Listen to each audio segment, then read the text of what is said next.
muri yeZimbabwe manyai panapa mumbonzwa paita kanyaya. I think zvinhu zvinoda kuadresswa. Inini munotiziva kuti one Kuuya asina kana mangwana kana mafani zenda nditenderere. In fact motozviziva kuti nani andakana munhu ndinchitotya kana kuvhunduka. Pane nyaya iri kutenderera panapa iri kubva kucamp Nyoka camp yakabuda ivakomba naiva but tisatataura mazita. Kana ungosvika panapa izveso uchiziva kuti unodedzera kuti pasi neZANU-PF kana kuti pasi nezvigananda kana kuti vanhu vasingade kuti maZimbabweans kana kuti Zimbabwe yacho ibudirire. Tanga nekulike this video right now iko zvinezvi kanda chero chifire emoji kuti ZANU-PF yacho iboikane. Inzwa nyaya iri panapa tomboiona kuti zvichafamba sei tozotanga kutaurirana zvima threats zviri kuita zvakutanga kuitika. New wave tatopinda. Muri busy kusundira vana Saruwaka kunze. Muri busy kusundira vana Saruwaka kunze. Chiti udzai manje kuti zvinhu zvakamira sei. Because musi wa 15 todaenda kukoti. Nditaenda kukoti ikoko. Iwe stole wewe usatombofa wakati address wewe. Uri mbwa yemunhu. Zvaunotaura tombofitira zviterera. Vari padhuze naye stole mutaura kuti handine uri mbwa. Andimukuona nyaya yakuitika ndekuti vanhu vari kuda kumhanyira kuenda kunoadresa vari pakoti paNyoka yemabhunu. Vakomana nyaya yekujaira kungozembera mazita evanhu chi hanzi iwo stole usati adrese panhikirikira. Handisi kuda kupindira nyaya idzi but toda kudziadresa kuti zvigadzirisike ka1 ndizvo zvapera. Kana pane ari kuita izvozvo mudze kuti fuck off. Anoswera achichikidzira vanhu mukanwa mukutonzwa kuti mukunhuwa midzi zvamwe imomo woswera uchiti iwo usaende kunoadresa. Vakutoona patori panhu paspotlight pekugadzira mazita avo kuti ndoda kuita mbiri ndiri pakoti paNyoka yemabhunu. Kuadresa Nyoka yemabhunu number 1 kuadresa uri pakoti paya azviite kuti munhu abude mujeri. Azvibuditsitse munhu mujeri izvozvo. Munofanira kuzviziva. Parinzi pari kudiwa mari yemanhingiriki iko zvino pari kuunganidzwa mari kuti munhu abhadharirwe kumalawyers family yake inhingirikine. Zvekwenda muchiungana pakoti pachitaurwa zvinowedzera chi zvinobatsira chi pane munhu. You know, it doesn't make sense. Zvinhu varimwana kuru unoshaye kuti pfungwa idzi ndo dzanoshandisa kumba kwake nemukadzi wake nevana vake kunzi ndibaba here achitaura zvinhu zvakadai somunhu. Usaende kunoadresa paniki. Varingomhanyira kuadresa that's all. Hapana iwe todata nyaya pakataurwa pakanzi ana nhingiriki nana Saruwaka vakaba mari apa. Itai accountability vakati accountability atidzikwanise tinoita zverevolution. Saka manje chichanetsa ipapapa. Andakatoita zverevolution aite zvenhingiriki. Saka muda kuramba muchikaunda imi manga majaira kutengerwa doro tikutozvinzwa zvima voices. Majaira kutengerwa doro umwe munhu achisafari mukati. No. It's unacceptable man. Atidi kuita zvinhu zvakadaro. Please. Chii chakadaro ichocho. Ndasangana nemamwe mathreats ari kutenderedzwa aya. Ari kufamba zvisingaite. Dana nhingiriki pari kunzi ari kubva nekuchannel iyo yanhingiriki yemukomana munyowano. Right. Yekutanga yakamira kadai so. Hanzi tazvinzwa kuti Saruwaka akaba mari and we are not supposed to go for the 31 July 2025 demonstration. What's your plan to save Nyoka yemabhunu other than attacking ana Saruwaka mbavha idzo? Give us your plan to save Nyoka yemabhunu before he addresses us. In plan yekuadresa Nyoka yemabhunu is very clear. Malawyer akabhadharwa vakasainirwa mandate anayugi vari kuenda ndo vari kunomirira Nyoka yemabhunu mukoti like before pekuti malawyer anga aripo ana machingura vaitya vanga vasingapuwe mari vasingapuwe mari vachingoenda vachinomiririra mahara. Saka ipo zvino pari kuunganidzwa mari. That's the plan iripo ndekuti pari kuunganidzwa mari ende vanhu vachiudzwa kuti imari yamaunganidza kana yashota kana yakwana.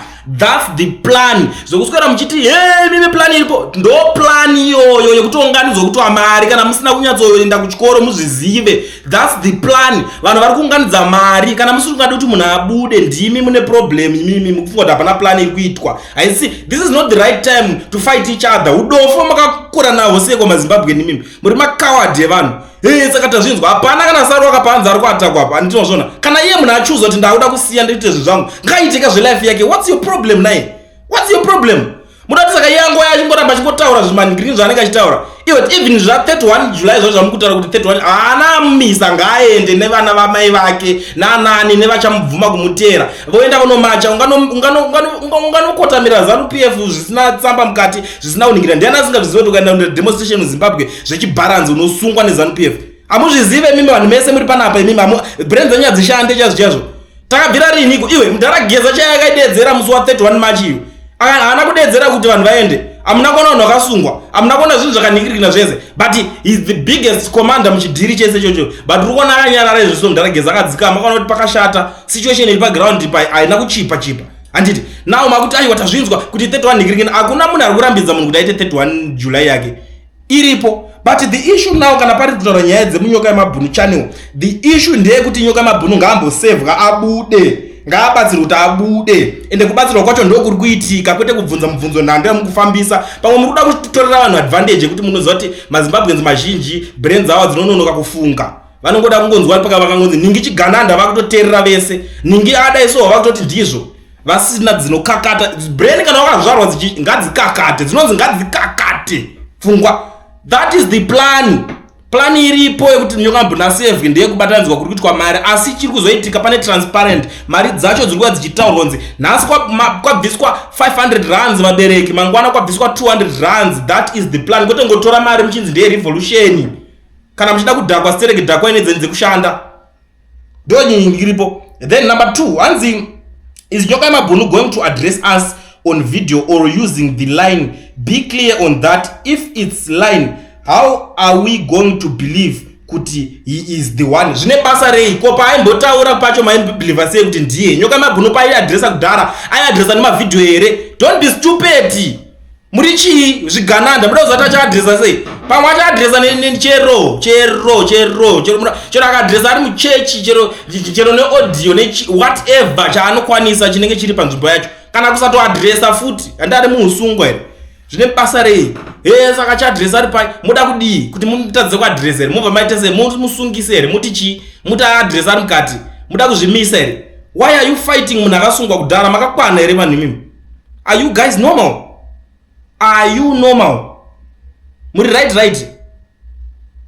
Chinofunga spotlight murume mukuru kumira pamberi kuti uchiita kudikitira zvese nemupurugwa achi saka nyoka yemabhunu iwe kana uri murume mukuru ane brains dzinoshanda, try by all means think outside the box kuti poitwa sei kuti nyoka yemabhunu abutiswe mukati, noti nonsense zomuswera mitaura dzese idzodzo. Mofa kuti munota sei mukada kuti nhasi maungana manzi kugadzira ka movement motanga kudamburana kupatsanurana kuti kachikwata kanhingi hazviko kudhara ikoko. Right, number 3, hanzi is nyoka yemabhunu at remand prison? If he is still there, it means he is under confinement. So how are we going to facilitate him to have a phone and talk to people, considering that court anouya neprisons? Izvo hazvina kana basa mubvunzo nhando iwawe muda kumutadzisa kuadresa here, hazvina basa mubvunzo nhando. Musabvunze mubvunzo nhando, musiye adaro ataure, but mukubvunza muzero. Mubvunzo zina nebasa rese murume mukuru. Ndomunosa mubvunzo inge yemunhu anoda kukonzesa confusion, yekupenga kunyepera kupinda mutelete yechikadzi uri munhu wechirume, kubhaiza kudzungaira. Chii chakadaro ichocho? Siyai zvekumadresa zvake hazvina. Why muda kuziva kuti achazoadresa ari pai achididi? Muda kumutadzisa here? Kana kuti murovesa kutonzi ada adresa musi wakati ngaamiswa? Imbomirai kufambisa zvinhu zvina nebasa rese, especially Saruwaka uri munhu mukuru ende you are respected, wakagadzira zita uchitaura uri munhingiriki neimomo, wakasumudzwa vanhu vanga vasingakuziva, but poko vachiadresa munhingiriki nenyoka yemabhunu ndopa vakakuzivawo. Try to be mature, shandisawo pfungwa also. Hazvizoite tirambe tichingokudzwa shandisa pfungwa. Hatisi kuramba kuti ukodza wakatsamwira kuti wakanzi wakadya mari nditi, but siyana nezvekutanga makufighta izi chakati pfungwa dzekungoti vanhu vese avo vaadresa ngavauye vatenge kudingira. Zvinoshata. Isai maaccount nigirikini ikoko kwenyu andokaramwa nyoka yemabhunu kuti hamuchamude, hamuchaite nezvake. Kule kuti muchiramba muchindikina, this is not good amana. Netimu yako iri kuningina maadmins yo. Tikuya tichamaputitsa ese maadmin ako kutotaura kuti ndiye nhingi akazoplaya role yakadai. Tikuzviziva zvese izvozvo. So please imboita inge vanhu vakuru. Right. Why is it you are more concerned nenyaya yekubiwa kwemari naSaruwaka to the extent yekuti you are stopping the 31st demonstration? So imimi, what's your plan? Ayewa hakuna munhu ari kustopa 30 nigirikini demonstration. Ayewa wastopwa nani? Musatsvage ma-excuse hama dzadiwa. Enderai mberi, deedzerai chinhu muti tiri kuzoita musi wa 31 monta munomacha. That's it kana yakomana. Chiko nemi?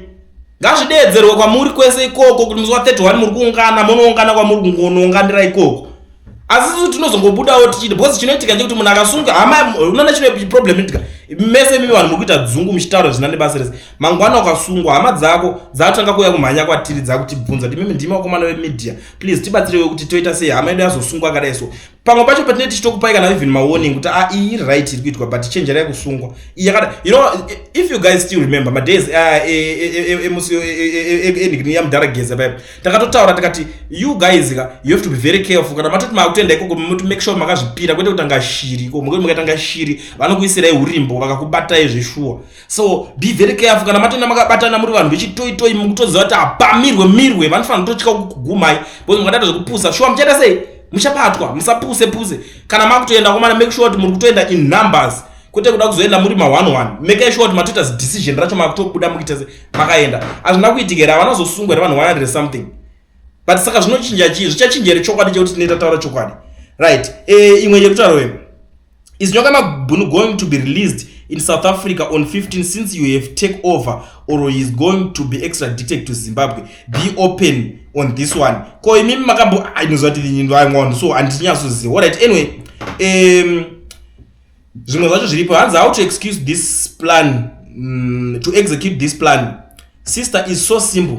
Recruit as many as you can and copy and paste this message yemibvunzo only then after few minutes send them up until they respond to them, then send me the responses for plan B. Chandaitira kuti recruit as many people ndechekuti here is a high probability yekuti you will be removed from the group vakaona kuti wakamutsa. My sister, those people are running the channel now ye revolution and Nyoka Mabunu are the agents of Zvigananda. So be open kuvanhu vamuri kuita recruit kuti vaitewo recruit yavo futi. So if you are removed, the message will be continuously moved, but never ever expose my sister. Don't worry, we will meet in New Zimbabwe even if this plan fails.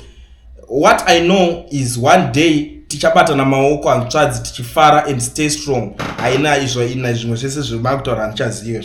Nyaya against panapa nemi guys inyaya 1 yekuti munhu akauya mukatadza kuwirirana pandikirima kuti munhu wese is an agent of Zvigananda, which is very wrong. Musaite pfungwa dzekungomhanyira ngoti munhu iagent of Zvigananda.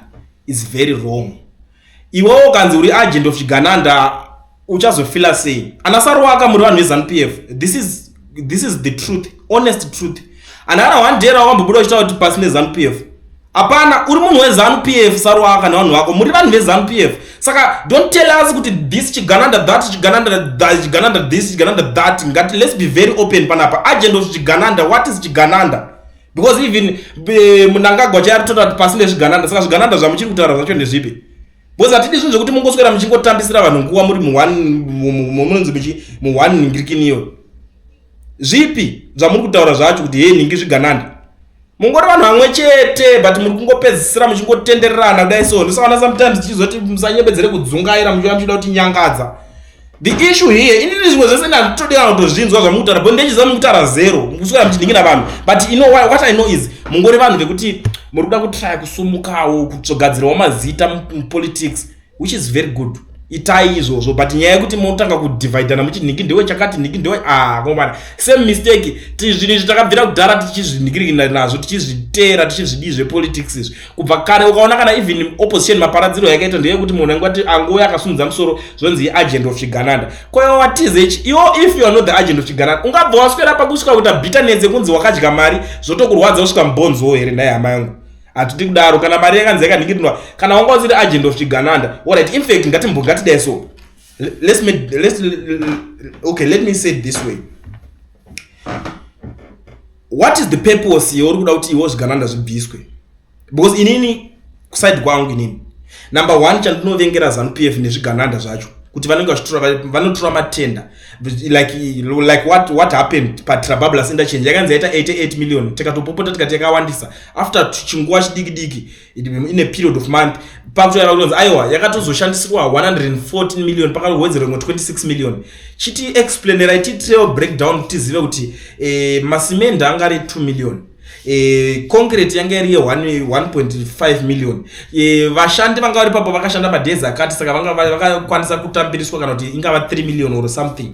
Machinery yanga iri papo yese kuhaiwa kwayo nekuzoshanda yakaita mari yakati. Tara yanga iri papo masimbi zvese zvakaita mari yakadai so ndo zvakaita kuti tisvike pa 114 million. Havazvikwanise vanhu veZANU-PF vanongokudza kuti tichasvika 114 million. Ndo the reason same yatiri kuti ZANU-PF must go. ZANU-PF ngaibve because iri kutadza kuita zvinhu zvine accountability, iri kutadza kuzobuda ichita account for the money, iri kutadza kuzobuda ichitaura kuti mari yafamba sei. This is what you are doing. Uri kuita the same thing what urobvisa saka zvakasiyana chi unenge mungori vanhu va1 ndo pane problem. Saka ini chinde explainera kuti chemunenge muchiti nigrini zvacho zvoda kubviswa ndechipi apa. Iwo uri kuita the same thing because unofana kuleader by example kuti ayo apa ini ndatoda iso ini ndikutaura kuti ava vanofana kubva because avakwanise kuita 1 2 3 4 5 things kwete kuti ungopuwa nigirikini zvota zvamufana ngoti ipfungwa dzadze kuti muZimbabwe wese imbavha. Garden boy ari kushandira garden boy anotoba fertilizer emlona anobashira maonyeni achinotengesa umbavha iwo but umbavha une ma levels. That's what you are doing. Avari kubawo zvine mazimillion mukati imuri kubawo tuma 500 rands toto muchena muchinotenga ma black label madoro natopedza nemiso right. Inzwa mazimba munhu wese ari South Africa ndo registerwa company asina work permit na study permit pane mfesa anzi own education research is the only one. Mbate pa number dzandakuisirai pa screen idzo akuvhurire ma company musina ma work permit kana study permit. Passport yonayo inotoita. I think it zvanhasi inini ndambopedza naye ndigire mubvunzo.